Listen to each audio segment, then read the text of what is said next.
Hey everyone, quick programming note before we get into episode 10 with Patrick Williams, which is fantastic, by the way. Thank you so much, Patrick, for joining. Before we get into the episode, the programming note is that this episode was recorded prior to Gary Bettman's announcement of the National Hockey League's return to play format. So we will have a full breakdown on that format in episode number 11. So stay tuned and enjoy the episode. Best of seven. On this best of seven series Of a best of seven series. Welcome to the Best of Seven podcast. Welcome to episode number 10 of the Best of Seven podcast. I am your host, Brandon Plant from SENS. In this episode, we are very excited to have AHL writer for the National Hockey League.com, and he is also heard weekly in NHL Network Radio on SiriusXM, Patrick Williams. Patrick, how are you doing today? Good. How are you doing, guys? Oh, doing all right yourself, Noah? Not too bad. Just staying home. Stay home, stay safe, stay healthy, right? Mm-hmm. Before we get into today's episode, which is going to be centered a lot around the American Hockey League, which is the affiliate league, developmental league of the National Hockey League, a few news stories and podcast updates. Firstly, in the upcoming weeks, potentially even next week, we may be having Urinating Tree, the YouTuber, on the show. If you haven't checked him out already, check him out. He creates great sports content, a lot of fun sports videos, so make sure to check him out there.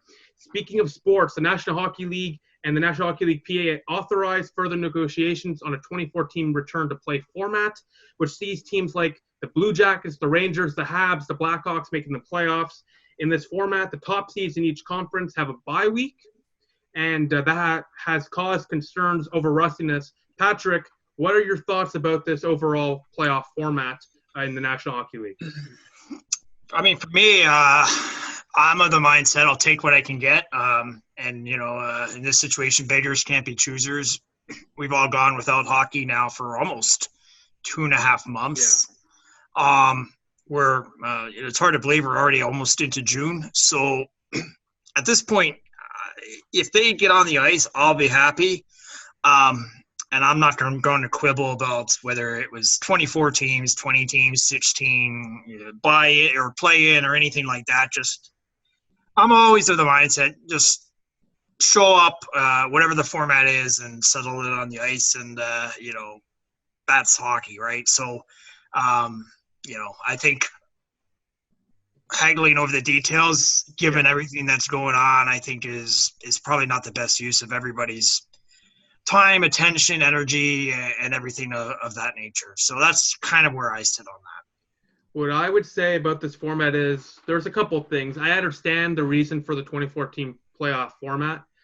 With the amount of money and revenue that the National Hockey League is going to be losing in this year and potentially even up to next season, I understand that they're trying to maximize revenue because this playoff format opens up revenues that are unheard of. We're adding the Rangers, the Blackhawks, and the Habs, some of the biggest viewership cities in the National Hockey League. So I think that had a big factor into this. Extra games equals more money. I'm not the biggest fan of it. I would have preferred they play a couple games, even it out to 70 or 72 games, and then from there they have the regular 16-team format, maybe lesser games in the first couple of rounds, but that's how I would have preferred it. However, I'm obviously excited to see hockey back. What about you, Noah?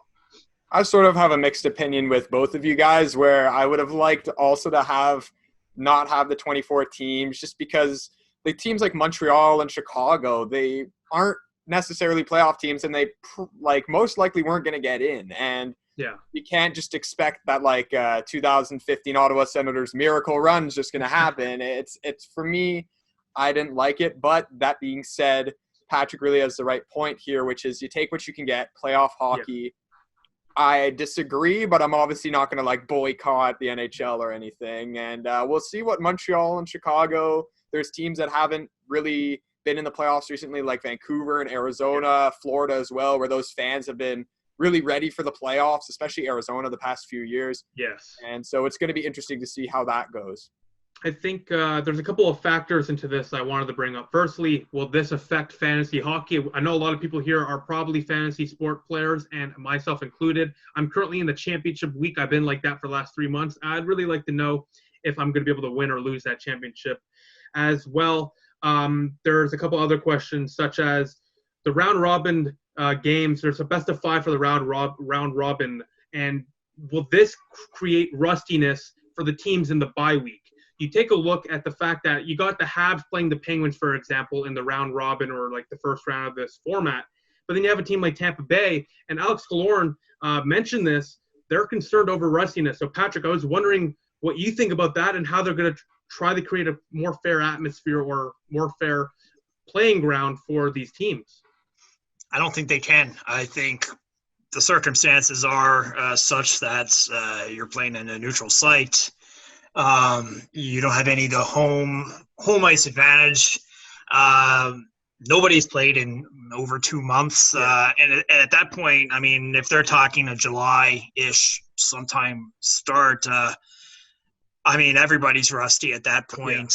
It's almost like you just start from scratch. And I hear what they're saying, and I would, under normal circumstances, I would completely agree, but there's nothing normal about circumstances. We've all been sitting at home for two and a half months. That's and, for sure. Like I said, I mean, if you can even get anything in, I personally think if they can get that in, it will be a miracle, because just they will have had to overcome a lot of obstacles to make it happen in the first place.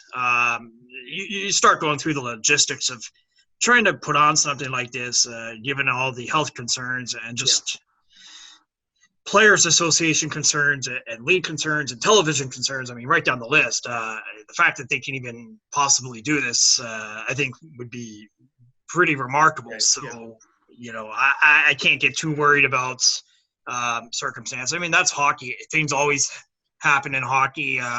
You can play all year. You can put up 110 points, and then, your goalie goes down, right before the playoffs, and that's that. So, if you're not comfortable with the idea of uncertainty in hockey, then you're going to be very unhappy very often. Now, under this round-robin format, do you think the statistics that are going to be put up in those round-robin games, will they affect the National Hockey League regular season stats for that player, like Ovechkin's trying to chase 50 and pass Gretzky in some stats, or will it go into their playoff stats? That is a question many people are asking. I'm wondering what you think. Yeah, that's a good question. I would think they would probably go into regular season stats. Probably, yeah. I would think, just knowing sort of how the league works a little bit, but I think that's where the direction they would go. But it's not a perfect situation. This is a classic. Don't let the perfect be the enemy of the good. Everybody's going to have to bend a little bit on some things, and everyone's out of their comfort zone to start with. So I think those are issues for sure, but those are issues that can be overcome. The biggest thing I think you have to overcome is just how do you work out the health considerations. Getting you start adding up 24 teams. That's 25 players plus staff, coaching staff, all the networks and everything like that. Referees, you're dealing with well over 1,000 people. Trying to put them all into one place or two places, keep them all safe, cross your fingers nobody gets sick. Just doing that will be more than enough, I think, to keep everybody's attention busy. So that's kind of, I think, where the focus has to be, and everything else will sort itself out as things go. Well, continuing on with that, you're completely right. The amount of players, staff, coaches, training staff, et cetera, that are going to be involved in this type of format and this type of resolution for the National Hockey League is going to be a big question. How are they going to do it? Now, firstly, the U.S. opened the border for foreign pro athletes the other day, so that might help. And on top of that, California, Texas, and New York announced the other day that sports can return in their respective states as long as there's no fans in the arenas or stadiums, whatever. As well, we already know Arizona and Florida are open. So we take a look at those states, and that gives them options. That gives them space. Like you look at baseball with Arizona. You can look at maybe, Texas for the NHL, or Florida for the NHL, or Toronto for the NHL. There are options. I'm interested to see what the NHL decides on. Absolutely. That border news was a big break for everybody, because that was a major obstacle that had to be overcome. And the border is one of the things where the NHL is not calling shots. That's the federal governments of both countries. So to get that worked out, I think really is a big step forward for this. Yeah. Certainly the States, like you mentioned, that's another positive if you're trying to put on this event. So those are the big concerns right now. I think those are the things that are going to keep the league and all the people trying to plan this up at night, not some of the smaller considerations. We'll touch on that topic later because we have a few questions geared around the AHL and how the COVID-19 pandemic affects the league itself. But in some unfortunate news, over the week, Eddie Sutton, a Hall of Fame basketball coach, passed away, unfortunately, at the age of 84. He took Creighton, Arkansas, Kentucky, and Oklahoma State to the NCAA tournament, the first coach ever to take 4 different teams to March Madness. So rest in peace, of course, to Eddie Sutton, a Hall of Famer and a legend in the game of basketball. Now, the first question for you, Patrick, one of the first anyways, according to the Ottawa Sun, an NHL executive estimated the AHL profits are 75 to 80% ticket sales, and the rest come from sponsorship. So with fans likely not being permitted into the arena for the foreseeable future, and with no large TV deal, what happens next for the AHL, and is the 2021 season in doubt? Those numbers match up with what I've been told as well. Maybe give or take 5%, but that sounds about right. It's a major issue right now. The league cannot play for any sustained period of time without fans. Could you do it for a week or two? Yeah, you could. But it's going to be difficult. And the AHL is kind of in a weird place right now because they have a little bit of the issues that the CHL has to deal with right now in terms of not being able to play without fans. Yeah. But they're also very closely aligned with the National Hockey League. Most of their player supply comes from the National Hockey League. So that they also have to work in tandem with that. So that's the first issue. The second issue is you have 19 clubs that are owned by their NHL parent team. Yeah. But you also have 12 that are independently owned. So they're more or less paying most of their costs as they go. The problem is those are some of your strongest franchises. Those are, the Hershey Bears, the Chicago Wolves, teams like that are, some of the big players around the league. So they have to work that out. I mean, I think I'm not expecting an October start. I think it will get pushed back, especially if the NHL does manage to do this playoff tournament. I'm much more looking at somewhere, December, January start. And, at that point, the league can cross its fingers, hope that fans are able to come back. The other question is they have to not only be able to come back, they have to be willing to come back. Yeah. And when you have 40 million people in both the U.S. and Canada unemployed right now, that's a major question. So there are a lot of issues right now for the American Hockey League. I think the AHL long term is going to be okay because the NHL is there to help them. I've heard people saying, "Oh, maybe the league's going to shut down." That won't happen. The NHL won't let that absolutely happen. Not. Of course.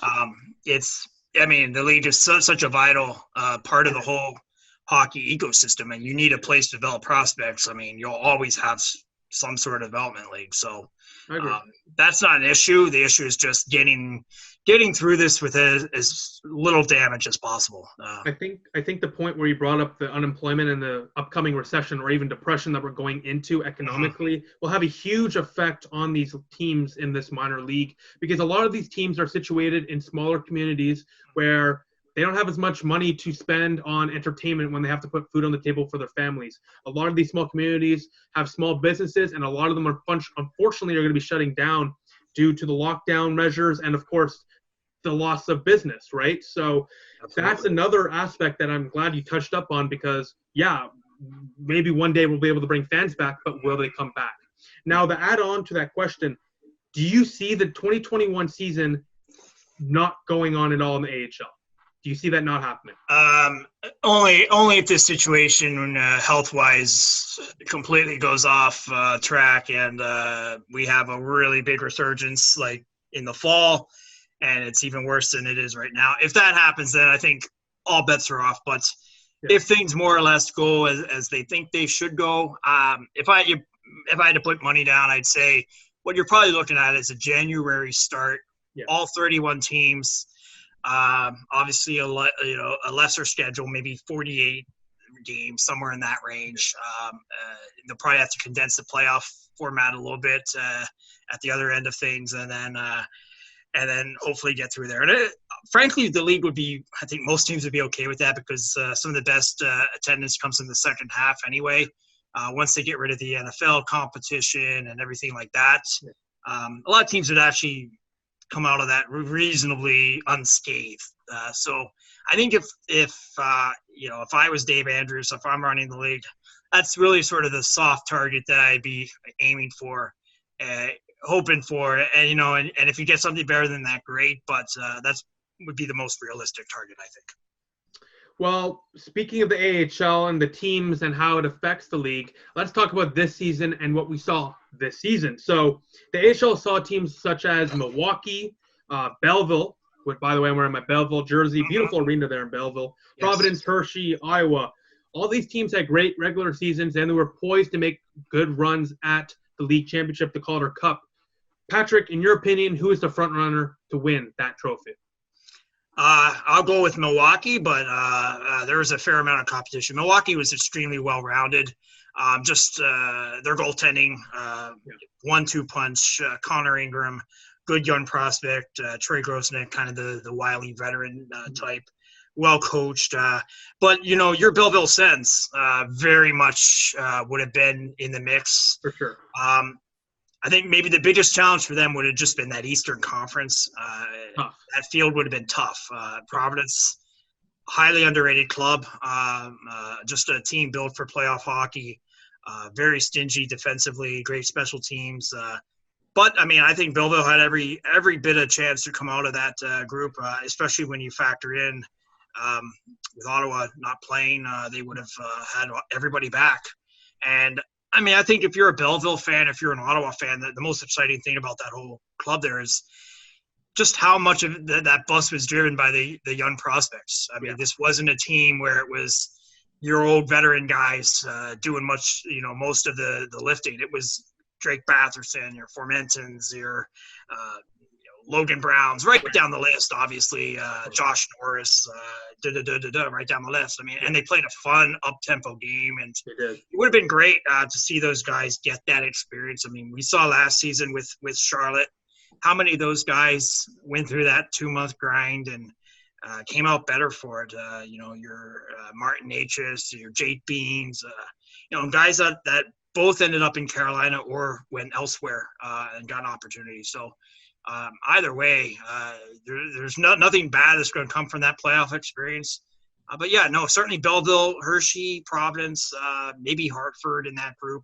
Rochester all could have done some damage. Very good. And, we've been fighting probably against Milwaukee, but one thing about the American League playoffs, they're unpredictable because you get call-ups, you get the first round's a best of 5, so that can kind of – I thought it was 3, my bad.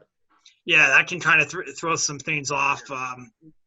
You can get in a hole very early in that first round, and more than a few clubs over the years have fallen into that trap. But it's a fun grind, and it would have been really good for Belleville just in terms of their fan support. Really go on a good playoff run, get the talent behind them, but apparently it wasn't meant to be.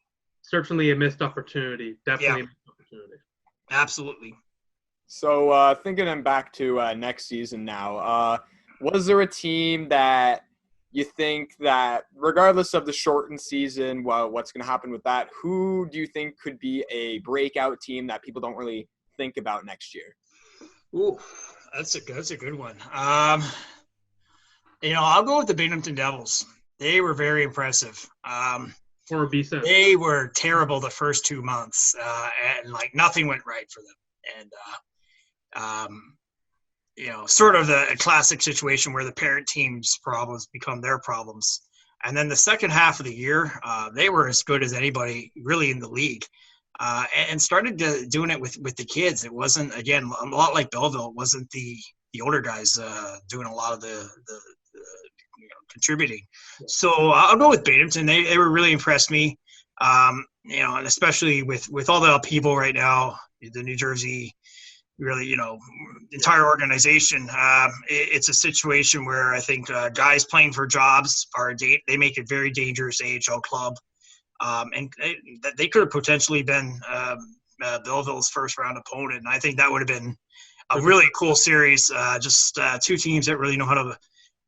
They play up tempo and they play modern day hockey. And I think with those two fan bases behind them in those barns, I think that would have been a lot of fun. I gotta say, when Ottawa was an affiliate with Binghamton as the Binghamton Sounders, they really supported their team. That team in 2011, I believe, won the Calder Trophy. And you know what? I would love to see some good things happening for Belleville because they supported the team. They even came up to Ottawa and supported the Ottawa Sounders here. So the fans there are nothing but classy.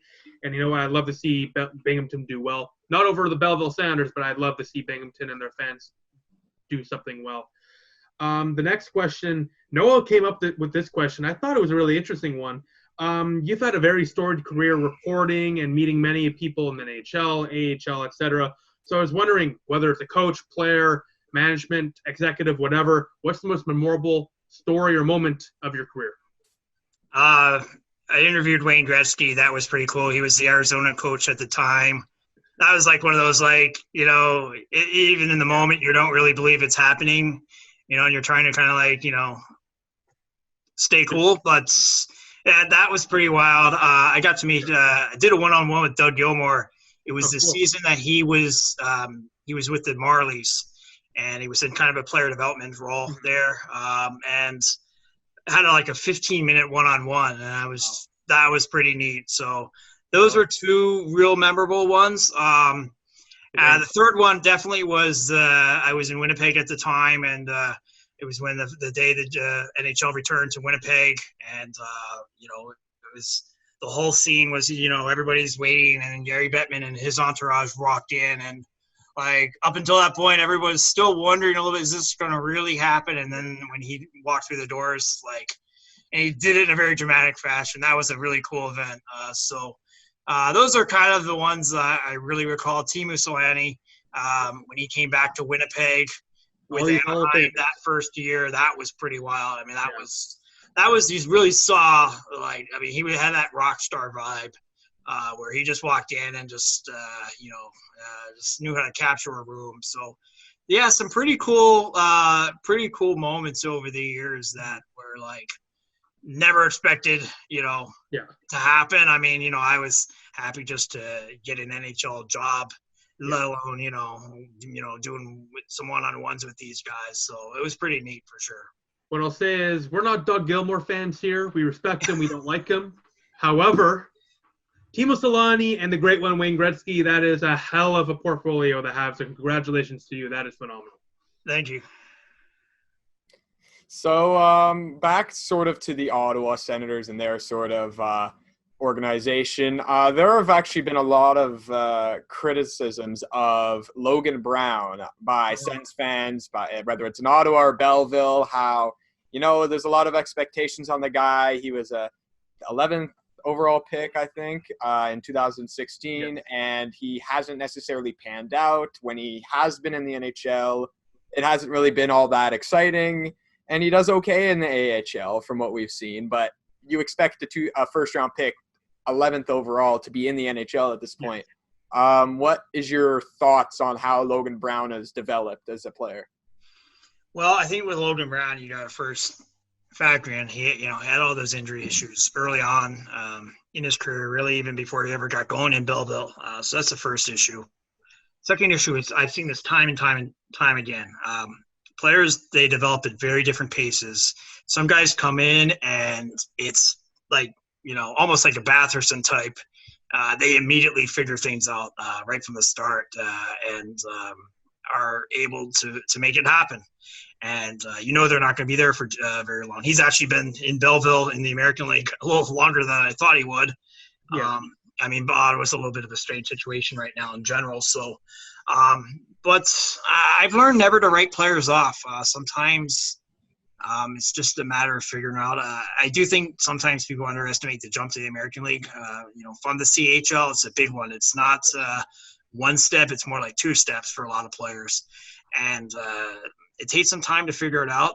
That pro schedule can really grind players down as well. Yeah.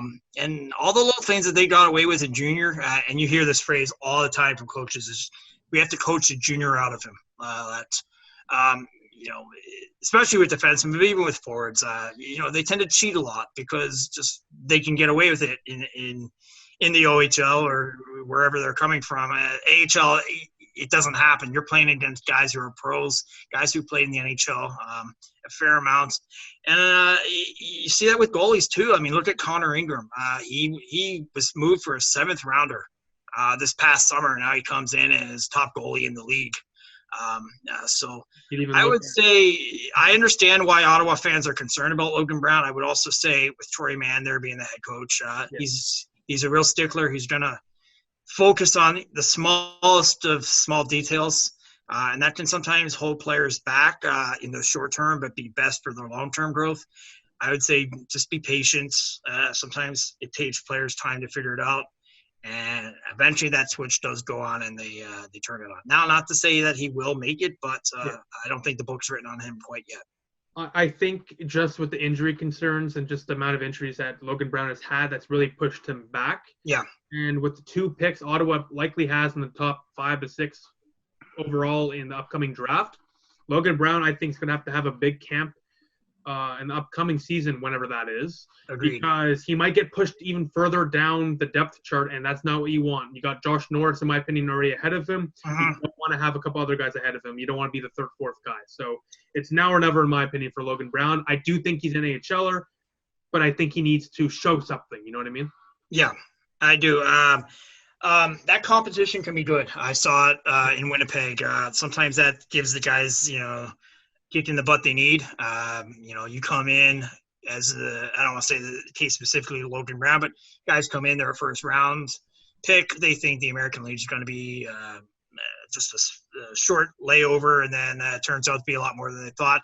Sometimes having that competition really lights a fire under players and gets them going, and they need that sometimes. And Winnipeg had that situation where the first few years the team was there, the farm system was basically empty. Atlanta really hadn't done anything for years. But 3 or 4 years in, they had really started to build up a good base of prospects, and you saw them kind of it's like rising water lifts everybody, and you can see that with players. So I agree with you, Logan Brown. The clock is ticking, but I think this is why this whole disruption of the season is for a player like Logan Brown especially is just not ideal, because he really needed a chance here.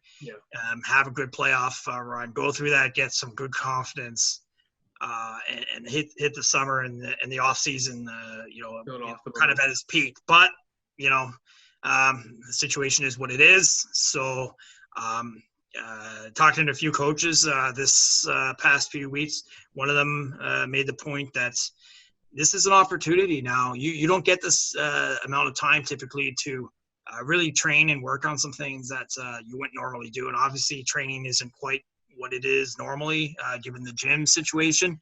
But players, if they want to, they'll figure a way out. And a smart player will really use his time well and then come out of this strong and ahead of his peers. And, if I was Logan Brown, if I was his agent, that's what I'd be putting that thought in his ear pretty often. No, I'm wondering what you think on Logan Brown as well, because you're a SENS fan. We've had a lot of conversations as close friends, and we've had sometimes where we agree and sometimes where we don't. Noah, I'm wondering right now, what do you think?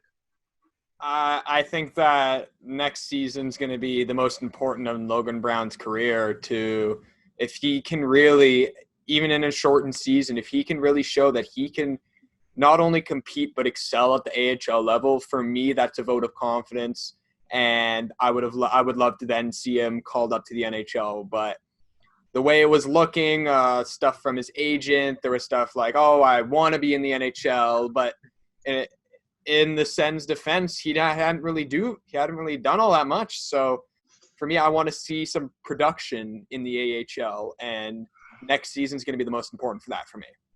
We've certainly seen that he has the skills and hands. I've watched a few games when they're playing the Marlies on TV.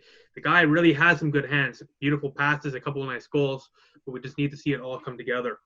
Moving forward now continuing with the Ottawa Senators as Sens talk here, and Noah, we're Sens fans, so we've got to talk about Ottawa a little bit with the top AHL reporter. So Ottawa has plenty of goalie prospects coming through the pipeline. You got Joey Decord, you got Gustafsson, even Hogberg in the NHL now, Sogard, etc. So, Patrick, I'm wondering, who do you view is the Ottawa Senators goalie of the future?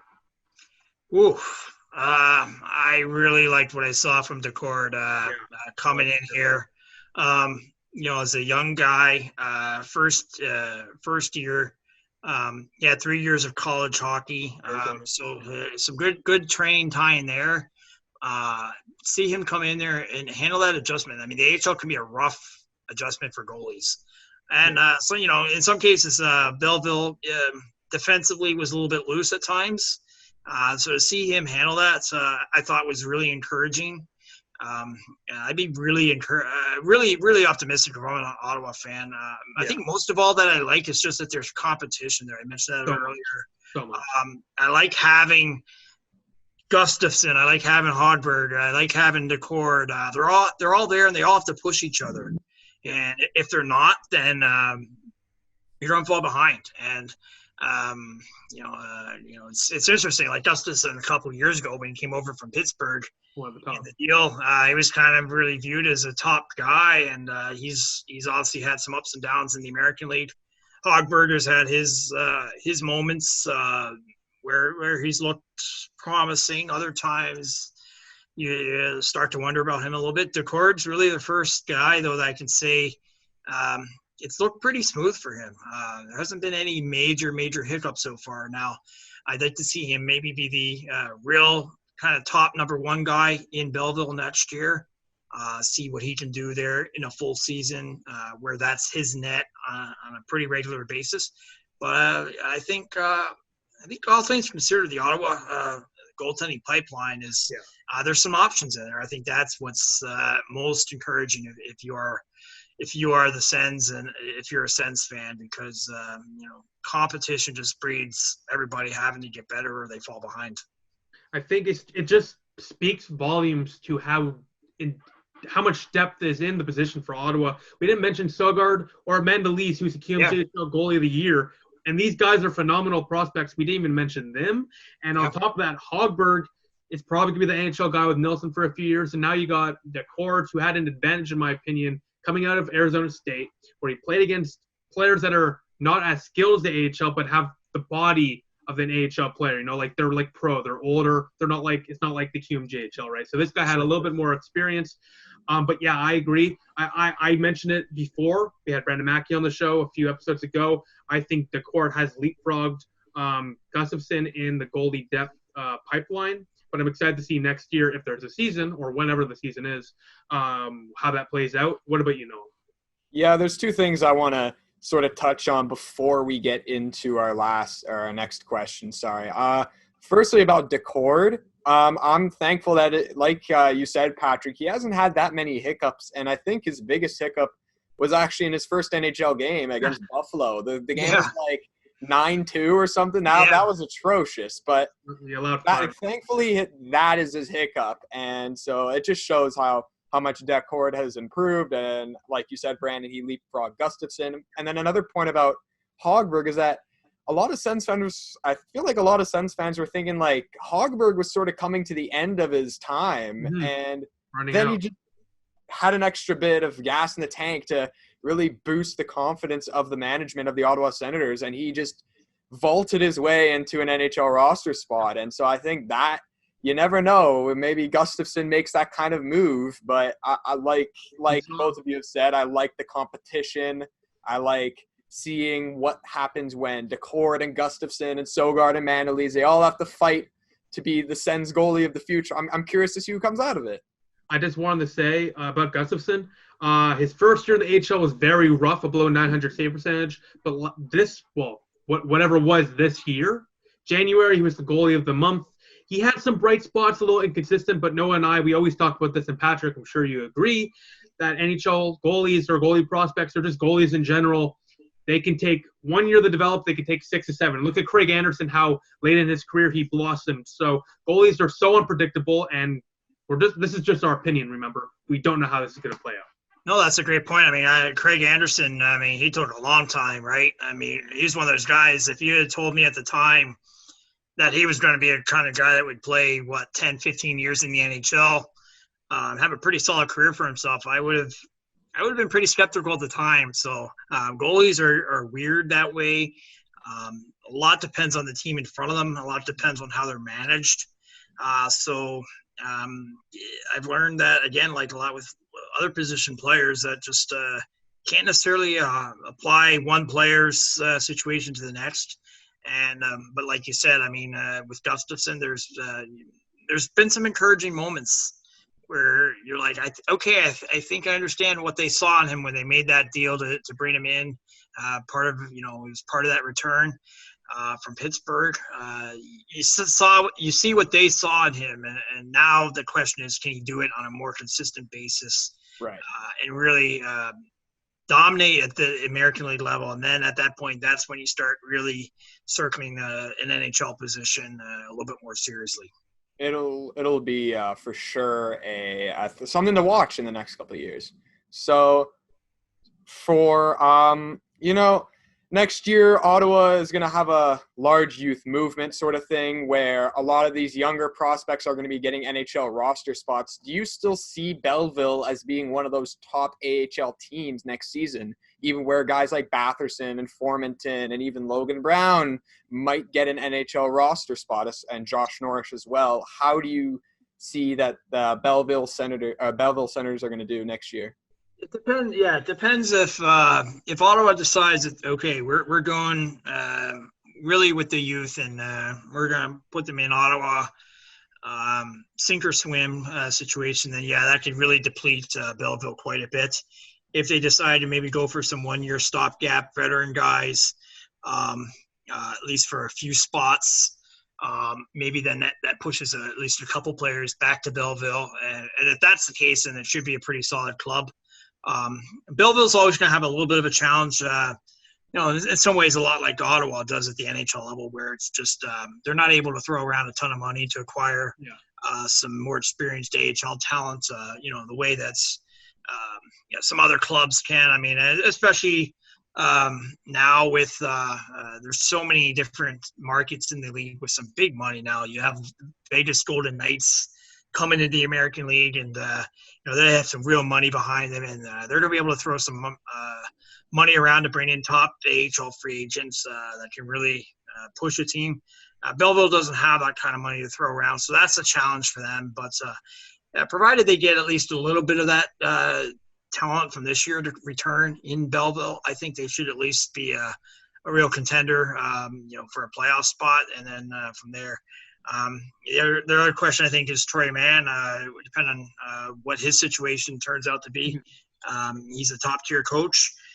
If he's back, you always have to give them a shot in that case. But that remains to be seen as well. So a lot of question marks. I mean, I think the biggest thing is just you don't even really know what the free agent market's going to look like this summer because of everything that's going on. So a lot of complicating factors right now that really make it difficult to really foresee how any of this will shake out. Before I touch up on my point about what Eugene Melnick actually commented on the Senators roster next year and the amount of new players coming in, but before we touch up on that, you mentioned Troy Mann, and we know he is a top-tier hockey coach. I was wondering if you heard any rumors. Is he leaving Ottawa? Is he staying in Ottawa? What's going on with Troy Mann?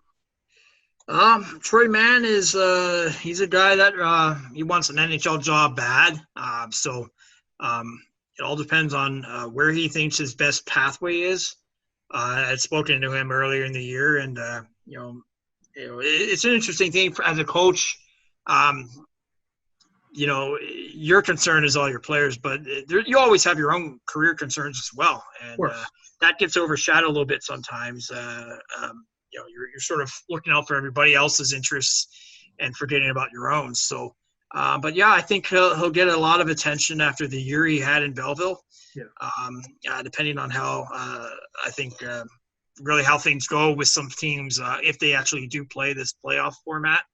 I think if I was an NHL general manager, I'd certainly look into him. I think he did it in Washington with the Hershey Bears, built a great team there over the years, and now he's done it again in Belleville. I mean, one team, one time, okay, maybe you write that off as coincidence. Yeah. Now doing it in Belleville with some challenges there, obviously. It's a little harder to overlook what he's been able to do at this level. I think at this stage he is ready for an NHL position. So that's the challenge. But if you can somehow keep him, then that would be a great news for Ottawa and Belleville fans. And touching up on what Eugene Melnick said on Sportsnet 590 Fan the other day, he mentioned that 5 to 6 new players, I don't know if he meant Belleville Senator players or just players in general, will be joining the team next year. I think he meant prospects were going to come up, so 5 to 6. So to answer the question, it looks like the Belleville Senators might be depleted next year. But once again, we don't even know when the season is going to start, so it's a little early, but yeah, we'll see.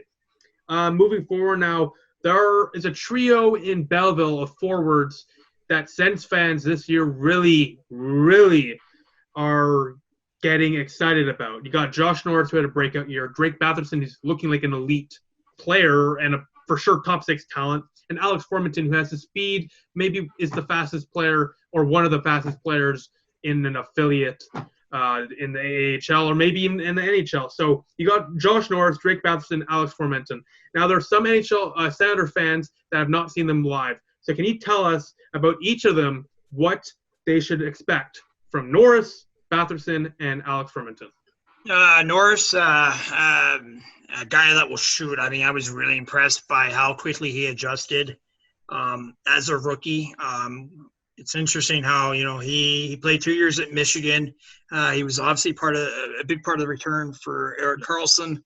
So there's that level of pressure coming in, and he handled it well. He also got the mullet. Yes, he does. So that's the kind of the breakdown on him.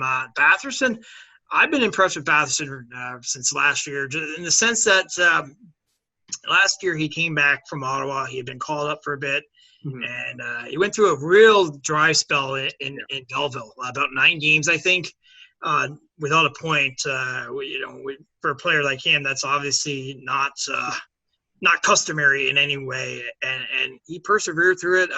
He had worked with Troy Mann on some things to get his game back in the flow of things, and then from that point forward, just really ripped it up down there. So great playmaker, sees the ice extremely well, smart.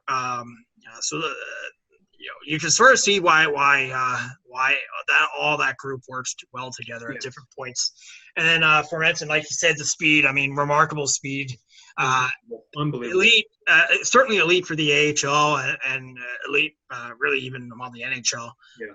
Another guy that came in and handled things really well. I think he has a very good shot next year to make a real legit push for a full-time job in Ottawa. But all three really just generated just so much of an attack, and you saw opposing teams. I mean, just every time they're on the ice, they're aware, and especially in the American League with the way the schedule is, it really started to wear some teams down. You get on the end of a 3-3 or something like that, where teams are a little bit tired, and you can see at times. All three players are capable of taking over games at this level, and I think all three of them have excellent shots next year to really make an impact in Ottawa. For sure. And I think sorry, no, I got to say one thing. No, yeah, go. I believe there's a famous quote from Guy Boucher who compared Alex Formenton's speed to Connor McDavid, and at first people were laughing and saying that is outrageous. But then you watch Alex Formenton skate, and you see his fastest time, and it's actually better than Connor McDavid. So I'm not saying Alex Formenton is better than Connor McDavid because that would be insane. But what I am saying is Alex Formenton is one of the best skating prospects I've ever seen. This guy can fly. I just wanted to mention that. For sure. So now moving away from the Ottawa Senators organization, we've obviously had a lot to ask, but moving on to an organization that seems to have the consensus number one prospect base, the LA Kings. I'm curious to see what their affiliate, the Ontario Reign, are going to do next year, because the LA Kings are supposed to have one of the best, if not the best, prospect pools in the NHL. So what do you see, Patrick, happening with the Ontario Reign next year? Yeah, very quietly. That whole system, really top to bottom, has really turned things around quite nicely. Alex Turcotte coming in next year, signed out of college. I think it was in March. It was in March where he came in, and he was actually supposed to go down to Ontario, and then everything happened, obviously, kind of blew those plans apart. But 5th overall pick. I mean, played 1 year at Wisconsin, clearly was quite ready after that. And it's just an impressive group that they've built there. I mean, you start going down the list. I'll start with Cal Peterson. I mean, he's not really even a prospect anymore, but he went through such a kind of trial by fire there in Ontario for 3 years. They had some really rough years. He would at one point last season, I believe it was, an average of 38 shots per game.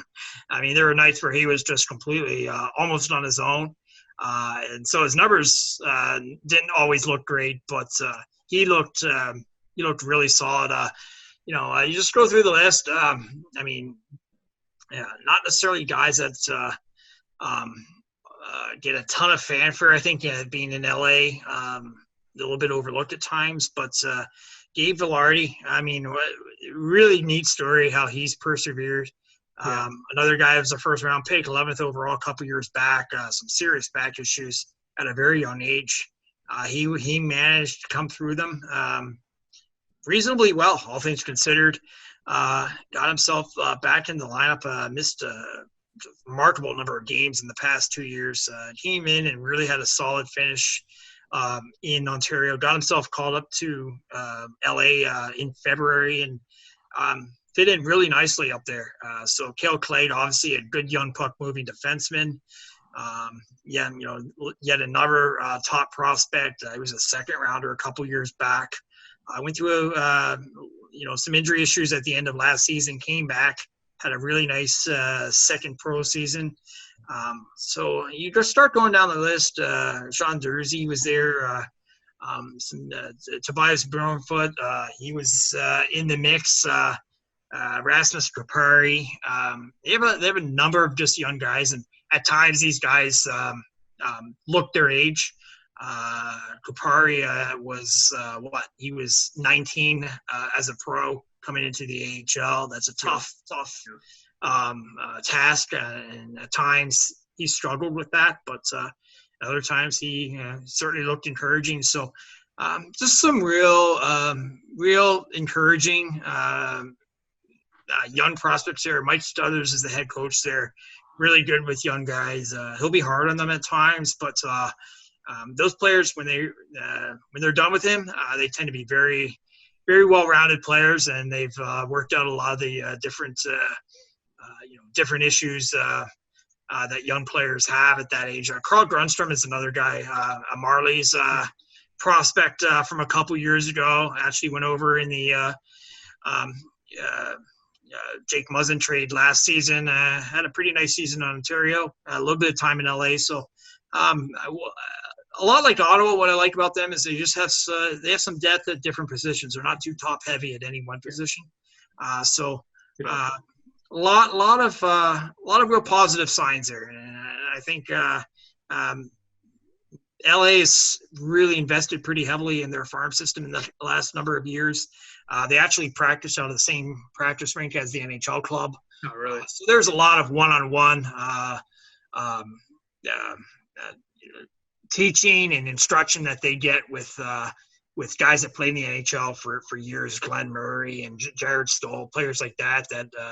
If you're a young player, if you're a 20-year-old prospect and you can work with a guy that played 10 years in the NHL, you're probably going to learn a few things, and you can really get drill down on some specific skills. And you see a lot of players really rave about that, from the LA system, just how much they have learned since they went there.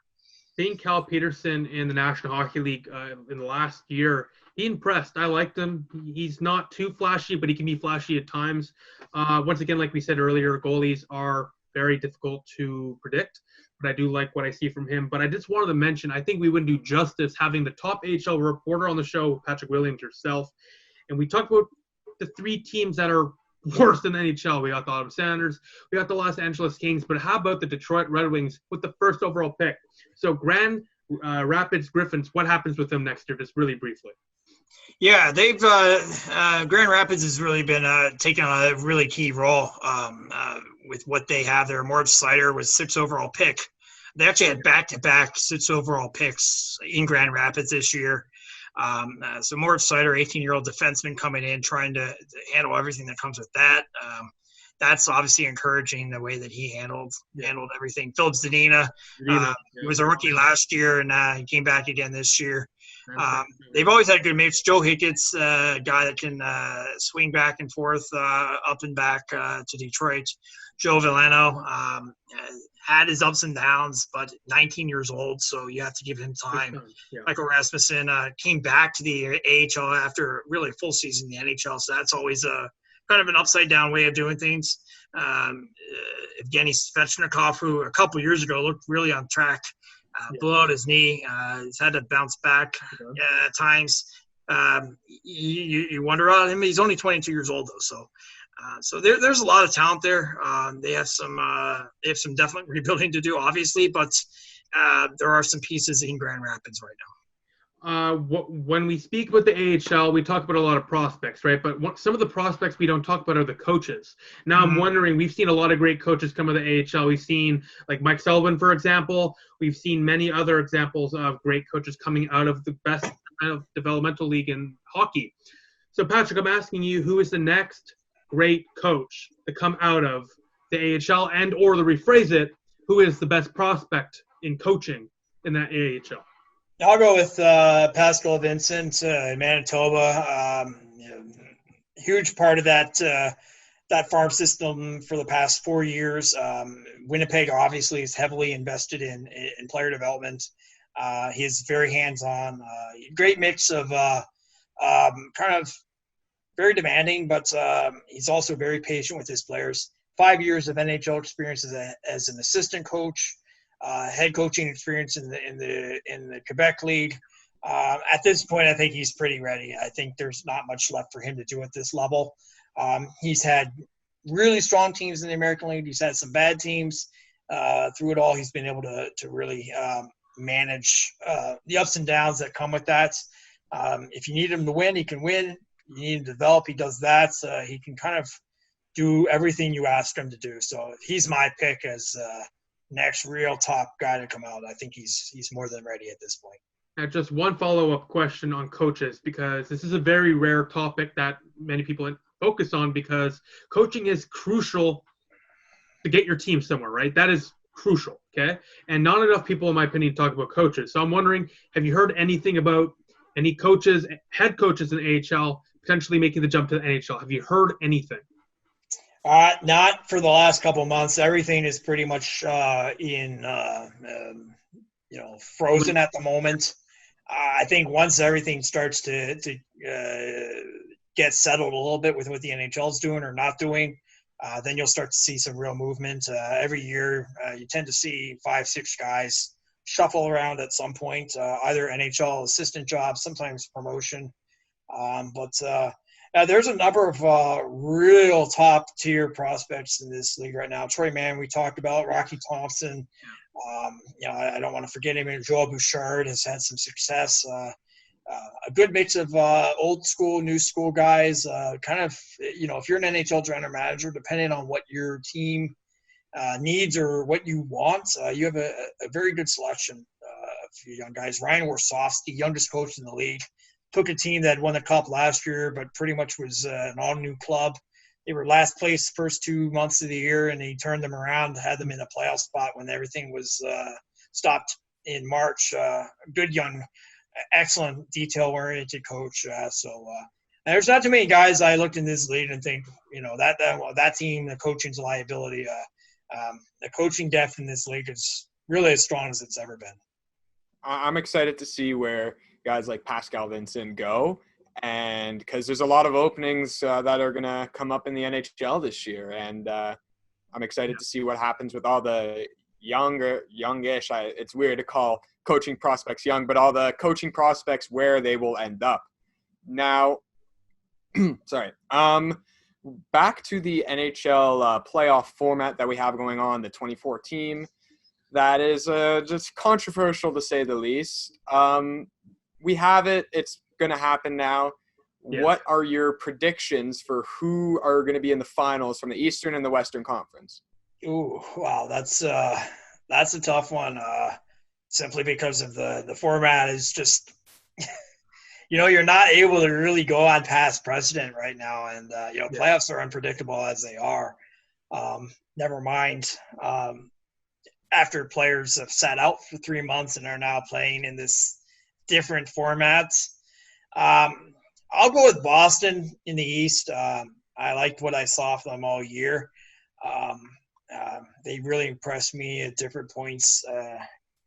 And I'll go with Colorado. I thought there was a lot of promise there throughout the year.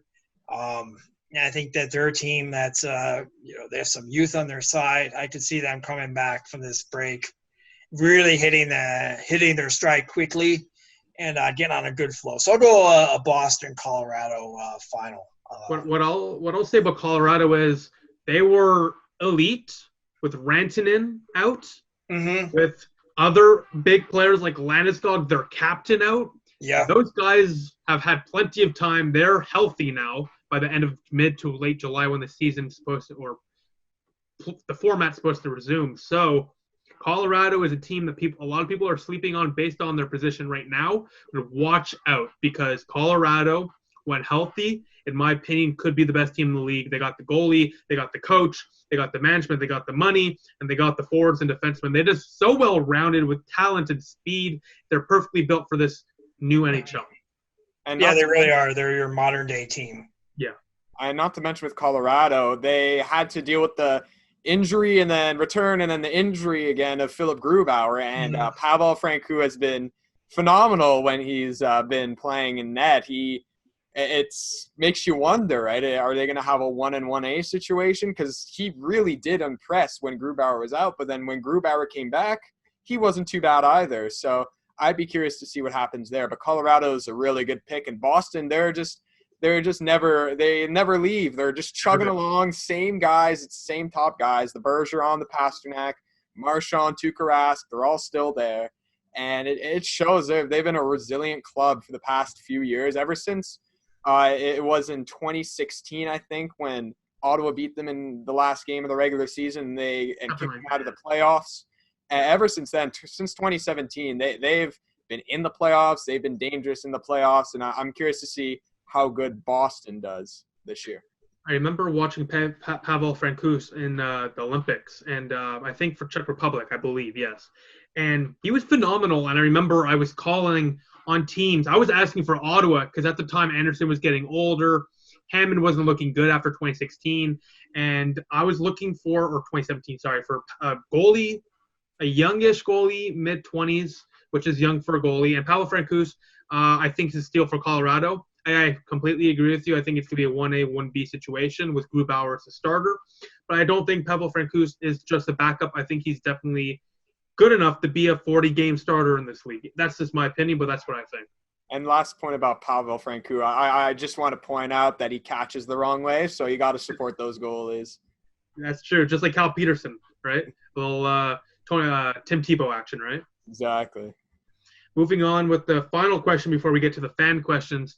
There have been many players over the years who have had big expectations. We're talking like Logan Brown, Seth Griffith, etc. So when they get called up from the AHL to the National Hockey League and they don't pan out, a lot of fans are disappointed. So is there a player in recent memory that you, Patrick, thought would become an elite NHL player but just never panned out? Maybe even like Curtis Lazar, for example.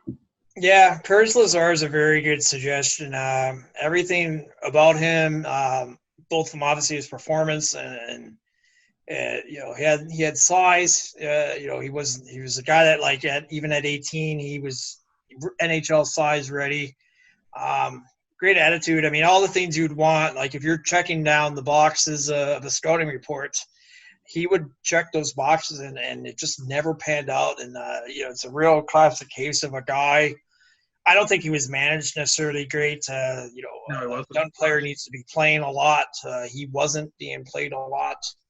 And then at that point, you start getting bounced around from one place to the next. And before you know it, you're 23, 24 years old, and you've gone from prospect to a guy that is a big question mark. So I think Lazar would be a really top pick for that type of player.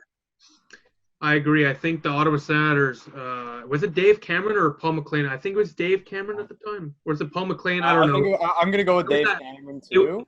It was that coaching staff, and they rushed him. They put him into the league too early with Brian Murray, rest in peace, of course, but they rushed him into the league, and then they put him on the fourth line with Chris Neal. So they're just playing him for 8 minutes. It ruined his development. I honestly think the Senators are to blame for his development of being stunted and stopped. I will say about Curtis Lazar, I would put a lot of the blame on the Sens coaching staff and the management and how they dealt with him. That being said, it took Curtis Lazar like half a season to score his first goal or something. We were waiting and waiting for this guy to do something, and he scores this cruddy rebound goal against Buffalo, and then he still didn't score after that all that much. Thankfully, we got good value back for him. Obviously, Alex Formenton, that pick, very helpful. But, I'd say you got to put a lot of the blame on the management, but Curtis Lazar's performance did not help at all. Luckily for Curtis, it looks like he's found a job in the NHL with Buffalo as a third, fourth liner. Good for him. Always smiles even through tough times. He ate that cheeseburger off the ground during the hamburger run. So I always have a soft spot for Curtis Lazar. I hope he does well.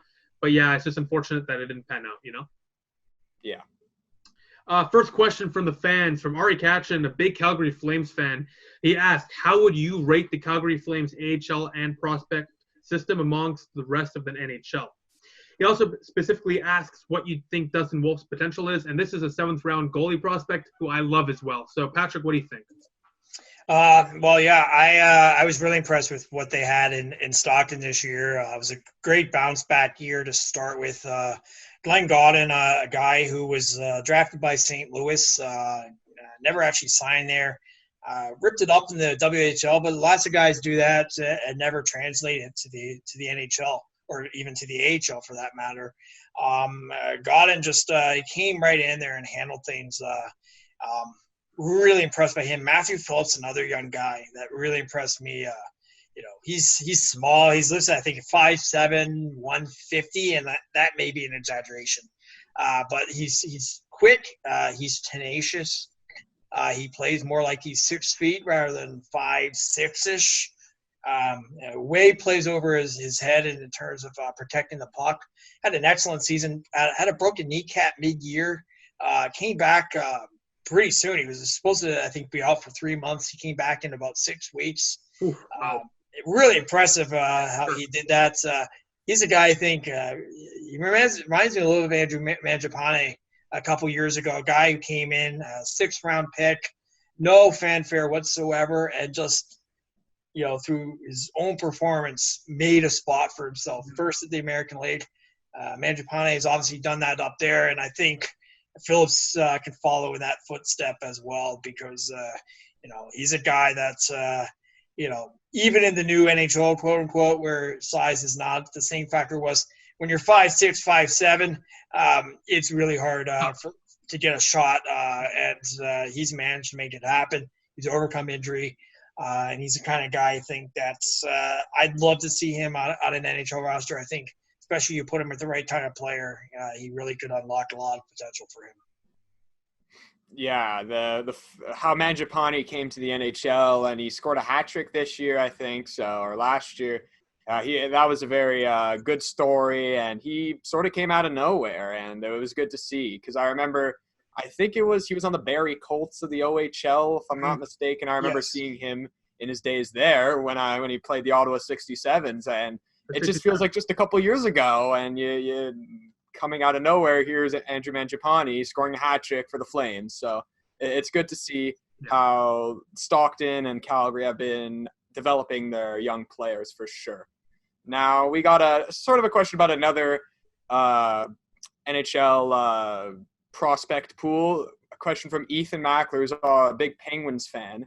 And he asks, do the Wilkes-Barre-Scranton Penguins have enough young talent to support / continue the success, as in playoff success, that the Pittsburgh Penguins have had? Like, sort of like the Detroit Red Wings, can they prolong their playoff success before their core guys like Letang and Crosby and Malkin are sort of getting old and start that kind of regression?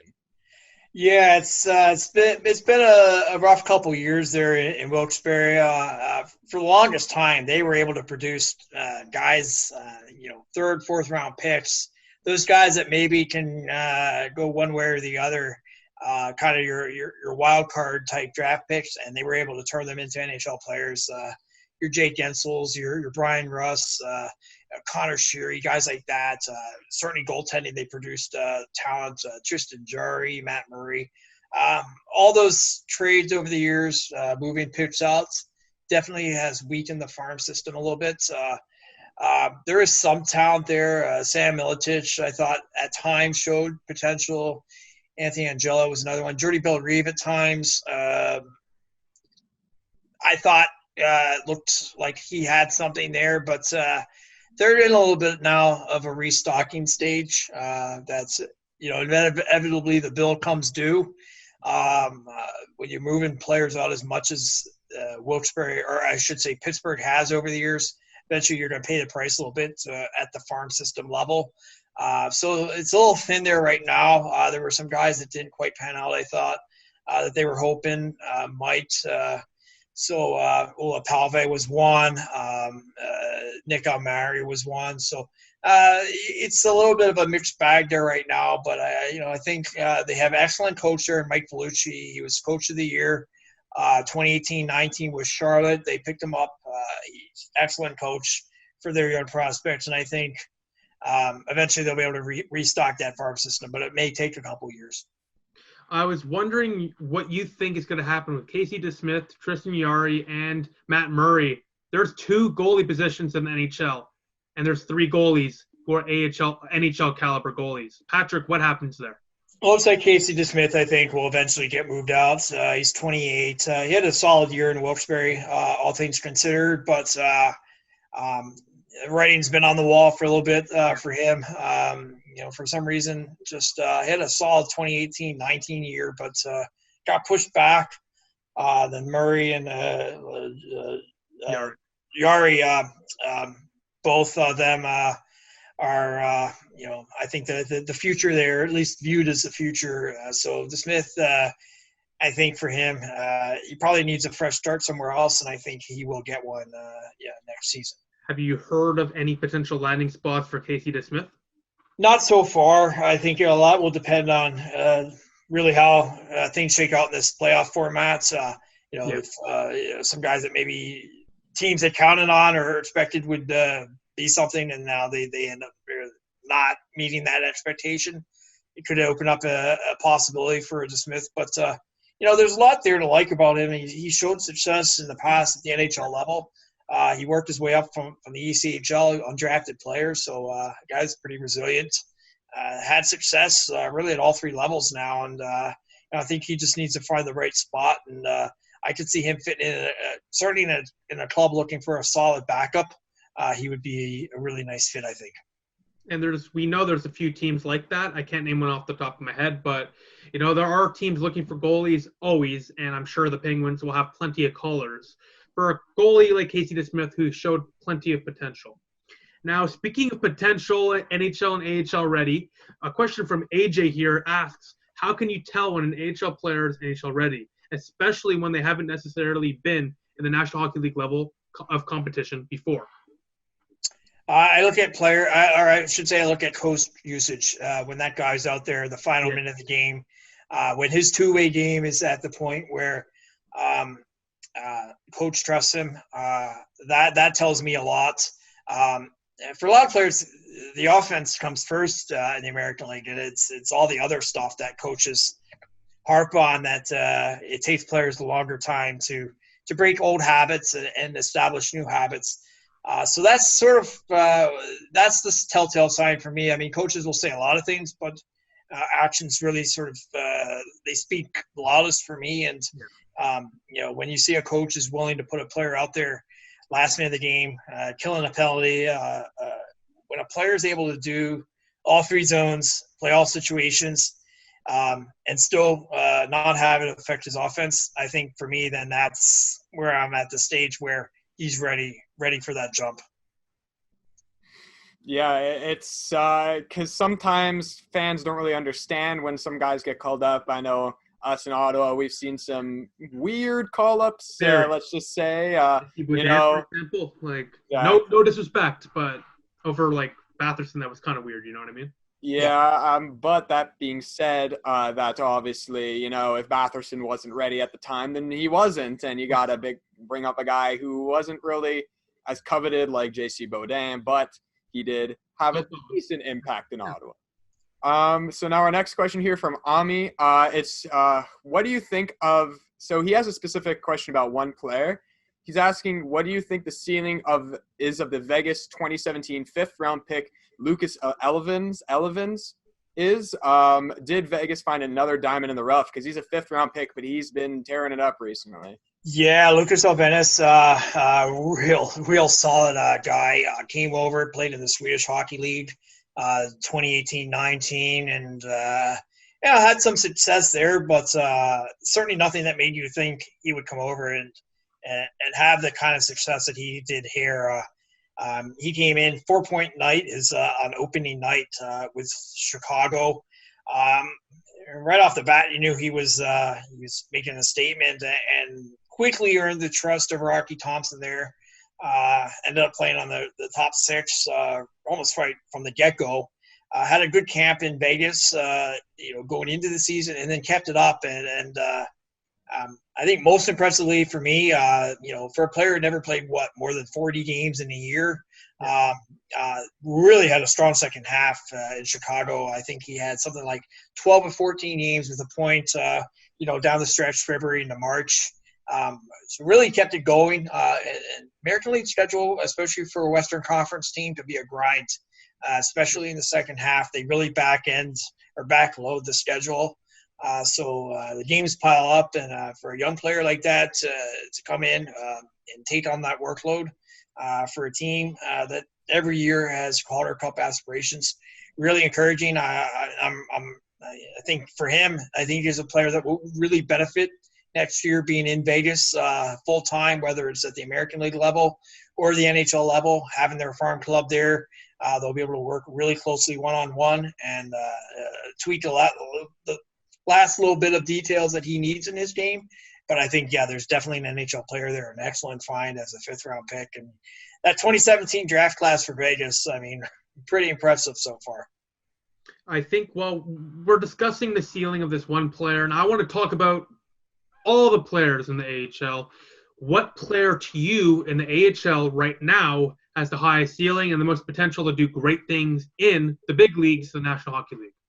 Oof, that's a good question. I'll go with Jake Bean from Charlotte, a player that really his transition was extremely smooth last season.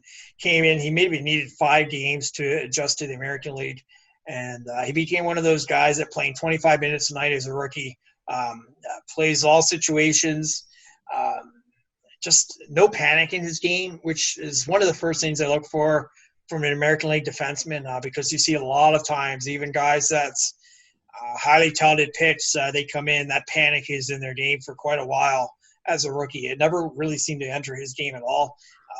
Didn't miss a beat going through the playoffs last season. Came back with a team, like I said earlier, that was almost depleted completely over the offseason, and quickly took on a top role there, number one defenseman.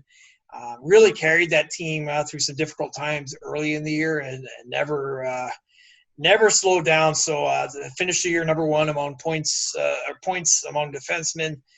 Can do it all. Like I said, all situations. Just very, very calm out there. Very, very smart. He's just a real heady player that I think will fit in very nicely on a blue line at the NHL level. For me, it's something with Carolina. Like, they're finding tons of these defensemen that just play a really solid all-around game. You got Slavin, you got Pesce, you got Hayden Fleury, and they traded for Dougie Hamilton as well. Yeah. That is a very solid and deep decor for the Carolina Hurricanes. It sort of reminds me like Nashville in 2017 when they went to the finals. Columbus for a little bit was like that. It's scary. Carolina, in my opinion, has three of the most underrated defensemen in the league. Dougie Hamilton should be considered one of the top defensemen in the league. Jacob Slavin, he is definitely one of the top guys. And Brett Pesce isn't bad either. He's definitely a top defenseman. Not like top 5, but he's definitely a top 4 defenseman on a team. He's solid. Carolina, like you said, you got Hayden Fleury, Jake Bean. I don't know what is in the water there, but there's something that should come to Ottawa because we need that water here. We want some players just like Carolina. For sure. So the next one here, we got a question from Bradley. Should we worry about the future of the minor leagues post-COVID-19, and what would the future look like? I don't see any reason to worry. I mean, I think there could be some damage to some individual clubs, depending on how extended this situation becomes. But I said earlier, I mean, the NHL will always need a place to develop their prospects. The AHL has that infrastructure already in place. They have established markets. They have established facilities, fan bases, kind of everything the NHL needs from a development system. The AHL can provide that. So there'll be possibly some rocky times ahead, but the league is a lot more stable than it was maybe 10 years ago. Many more ownership groups that are far more stable than they were financially and just otherwise.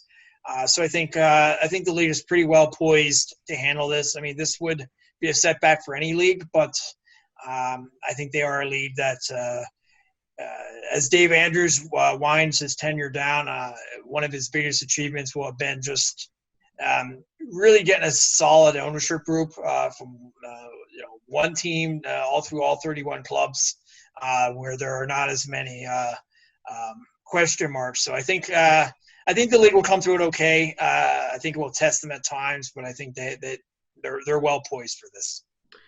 Before I get to the next fan question, I was wondering, past the AHL, we look at other minor hockey leagues, specifically with the CHL here in Canada, got the OHL, WHL, QMJHL.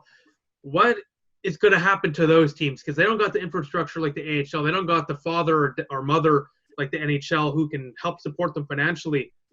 They're kind of stuck. So what happens with the CHL or the affiliate leagues of the CHL? Yeah, it's a question. It's a concern, no doubt.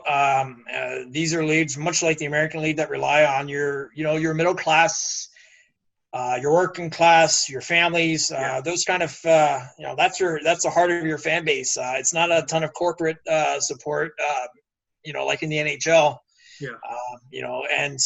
Real people.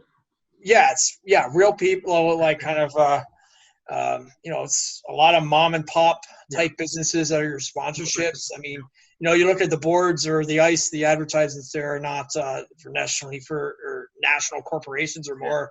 The restaurant down the street, those have all taken a pretty big hit. So, I think for sure there's absolutely some concerns there. There's only so much support that the NHL is able to give or willing to give. How everybody comes through this is the same thing with the ECHL. They have a lot of concerns here as well. And essentially, every level you go below the NHL, things become a little bit more of a question mark. For sure. There's a lot less margin for error. The AHL is reasonably well insulated to come through this, but that's not the case for some of the leagues that are below them. You take a look, like, just before I get to my question, just one from a fan question, just one more final question. You take a look at some of these smaller communities. We already touched up on this with the AHL, but you take that a step further now with the CHL. You got like Moose Jaw, or you got some of these smaller teams of the QMJHL. And with the way lockdowns are going, which, listen, I'm not against them. I get it, why we got to keep people safe. And, I also get why people want them open. People are losing businesses. So at the end of the day, I'm concerned for people and their small businesses, and the league should be concerned about that and for their financial impact. Because like you said, most of these people, in the AHL and especially in CHL are small business owners, middle-class people who just want to go to a family-friendly event. And with businesses shutting down, with jobless rates going through the roof, and with money being sparse right now during a recession or even to call it a depression, yeah, I think the AHL will be okay because they have the father and mother in the NHL. But the CHL, like you said, is something to be concerned about. And I wouldn't be shocked if there are some big financial implications that are negative for the CHL if things don't get better soon. Now, a question here from Josh Grief. He asked, how would you compare the AHL to other sports developmental leagues in terms of fostering the development of young players? He continues to say, I feel like you don't see as much talent out of the AHL compared to other leagues. He goes on to say compared to like the G League, college football, basketball, etc. Yeah, I mean, it's hard to make an exact comparison. I mean, but if you look at college football as essentially as the farm system for the NFL, yeah, you don't necessarily get the number of stars, but the AHL, I mean, upwards of 90% of NHL players come through the AHL at one point. And, obviously some of those players are just a cup of coffee, but a good portion of them are guys that spent quite a while in the AHL. So pretty much all your goalies have to come through the American League. A good portion of your, second through fourth lines do, and your bottom two pairing defensemen. So you don't necessarily get the stars that come through the league, maybe as you do in other sports. But, speaking, I know a few people that work in the minor league baseball world, and they actually express a lot of admiration for the way hockey does it. And they're pretty impressed by, all things considered, given that hockey is not obviously, in the States, the top sport. They're impressed by what the hockey world and the American League specifically are able to do in terms of player development. And it's been a long road. This was a league that, back not too long ago was kind of on very shaky ground. And Andrews came in there and really solidified it and established that relationship with the NHL. I kind of joke, a little bit, but not completely, that the name of the league should really be NHL2. I think it would really more accurately reflect what the league does. I think they're an essential part of player development. You can draft all you want, but at some point you have to develop players beyond the most obvious. Maybe, your top 10 in the draft are kind of guys that's maybe on the fast track to the NHL. But a lot of guys really need that year, 2, 3 years sometimes to make it, to really be able to be prepared for the NHL and be able to stick there full time. And I honestly think the only two sports really who have a league like the AHL or like the major independent league baseball, with the AAA, AA, etc., it's just baseball and hockey. There's no really other sport that develops players like hockey and baseball. Baseball, you have a few years in the minors. You go to AA if you're a top prospect, and then from there you probably make the jump to the MLB. But then you have the NHL where you got a guy like that went 7th or 8th overall who will probably go to the AHL, develop for a few years. So I think hockey and baseball are very fortunate to have a foundation of development, because you look at the NFL and it works. But I think a lot of people will be interested to see some sort of developmental league, just like we saw with XFL. It's not a developmental league, but it's fun to see some players. So if the NFL can do something like that, that'd be fun. But yeah, I agree. The way the NHL and MLB do it is top notch, and you can see it just by the product on the field and on the ice. Yeah, I'm really surprised. You look at the NFL, they're so detail oriented on the smallest things, and yet they outsource their player development to college football, where college football is about winning games. It's not about developing players and learning systems and things like that. I would be interested to see if the NFL did a minor league system and you had an affiliated club where you could draft players, and maybe they need a couple years in the minors and then they're ready for the NFL. I mean, I always find it kind of crazy. You can be a football player, you play college football, you're drafted, you don't make the team, you get cut, and by the time you're 23, 24, you're really out of the game altogether. And it seems like a waste of talent, where perhaps if you were able to work with a player a little bit and work on some things, you might get that guy, to the pros and get them into the NFL. So I think the way hockey and baseball do it are much better, and it's a lot more efficient way of doing it. I would say, in my opinion, I think the AHL is like the NHL or hockey in general has the strongest developmental system. But for me, that's just my opinion, because it's just so fluid between the NHL and the AHL. You can bring guys, send guys, bring guys, send guys. You got PTOs, they can go anywhere. And for me, I'm really happy that the NHL has that, because AHL content, NHL games and stuff, it's exciting, and it's also a big developmental stage for a lot of prospects to go through the minors, where there are a lot of those 10-year pros who are down there.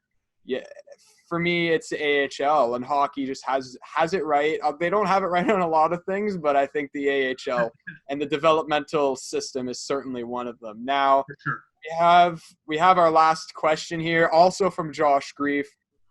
He asks, how would you compare the mindset of the players between the AHL, OHL, and ECHL? I wonder what the difference in the locker room interactions and hungriness, quote unquote, to make the NHL are, etc. Oh, that's a really good question. I've worked at all three levels and the NHL as well. NHL is intense, like day in and day out. I mean, there's like no let up. So that's sort of that's for me the baseline, and it goes from there. And I'll start with the ECHL. Like ECHL is a lot of guys are really just trying to stretch their career out a couple years. You see a lot of college guys at that level, where they know that all things considered, the NHL is not likely to happen for them. But they're not quite ready to give up the game, and this is a way to, especially when you're young and you're not married, and it's a great way to play hockey for a few more years and kind of prepare for the next stage of life. In some ways, the OHL and CHL in general can be that way. I've noticed there's more kind of separation at the CHL level, because you have guys that are obviously very much on a fast track to being NHL stars. Guys that are drafted already and come back for 1 year, and but they're clearly NHL ready. But AHL is where guys are close. They can taste it. They know that they're an injury away from getting called up, and so they're ready to go at all times. They're all in, and if they're not, I mean, they're not going to last very long at that level. The money's pretty good now at the AHL level. I mean, there's this notion that it's the minor leagues and everybody's kind of just scraping by, but a lot of veteran guys are getting $400,000, $500,000 a year to play on a two-way. That's not bad money. Go play in Tucson or somewhere in California, and you get some. So you got guys, a lot of guys, and those are the older guys, maybe late 20s, early 30s, with families, but they're playing for money. They're in that case, so they're motivated on that front. So pretty much everybody at the American League level has some sort of motivation, be it money or be it being that close to the NHL, where let's say you're a defenseman on the AHL club, and the sixth or seventh guy at the NHL level goes down with an injury. You're getting a call if you're playing well. So, and then once you get out there, I mean, anything can happen. So, that's a really good question, but that's sort of how I would break down each level. A little bit different, but there's some overlap as well. Now, before we wrap things up, Noah, why don't you tell everyone where they can follow us on social media and, of course, listen to us and watch us, such as here on YouTube? Sure. You guys can follow us on social media, Twitter, Facebook, Instagram, @SENS Talk Podcast. And as well, we're streaming everywhere. We got Spotify, Google Play, Apple Music, and SoundCloud, all at the Best of 7 Podcast. Obviously on YouTube at SENS Talk. Hit that button, hit that subscribe button, make the red button gray, like as well, share wherever. And we really appreciate Patrick coming on for this episode. It's been a good different angle on how we see hockey, because we always talk about the stars and the best players like the McDavids and the Crosbys, but really a lot of these young guys in the AHL really makes it an interesting conversation. So Patrick, we really appreciate you coming on. Great. Thanks for having me. This is a lot of fun. Patrick, once again, like Noah said, we are thrilled to have you on the show. And why don't you tell everyone where they can follow and listen and read your work? Yeah, every week, NHL.com, I have a column on the American League, Elite Prospects, EP Ringside as well. I do a column, and then I'm pretty much on Twitter all the time at P. Williams NHL. I do a podcast as well with David Foote from the Belleville Senators radio team called Around the A that we do each week. We had Mike McKenna this past week, familiar with SENS to SENS fans, Dave Anderson the previous week. We're just trying, it's a league that's overlooked a lot of times. I call it kind of the middle child of the hockey world. They get overlooked and forgotten sometimes, but it's a really crucial part of the hockey ecosystem, and the NHL wouldn't be what it is without what the American League is doing here out, bringing in, like you said, maybe not necessarily the Connor McDavids of the world, but it's all that supporting cast that make hockey what it is. And it's a difference. It's like in a movie where you have your star actor, but you always need a good cast around them, and that's what the American League provides. Well, Patrick, this has been one of the most fun conversations we've had. I think this is a hell of an episode. Give us, like Noah said, a unique perspective on the way things run. We got a unique perspective on some players, and we got a really in-depth look at the future of the NHL through the eyes of the AHL. So Patrick, thank you so much for joining the show today. We look forward to seeing your work in the future and hopefully having you on the show soon. Absolutely, anytime. So besides that, thank you everybody for watching and listening to this episode. This is episode number 10 of the Best of 7 podcast. Like I said previously, next week we may have YouTuber Urinating Tree join the show. If you haven't, almost 400,000 subscribers, make sure to check them out. And if you haven't already, check out episode number 9 of the Best of 7 podcast, where Ottawa Senators forward Scott Sabrin joined the show. Patrick, thank you so much for watching. Noah, I will speak to you soon. And everyone, I'll see y'all and you'll hear us soon. We'll see you next week. And this is Brandon Plant for the Best of 7 podcast. We'll catch you soon.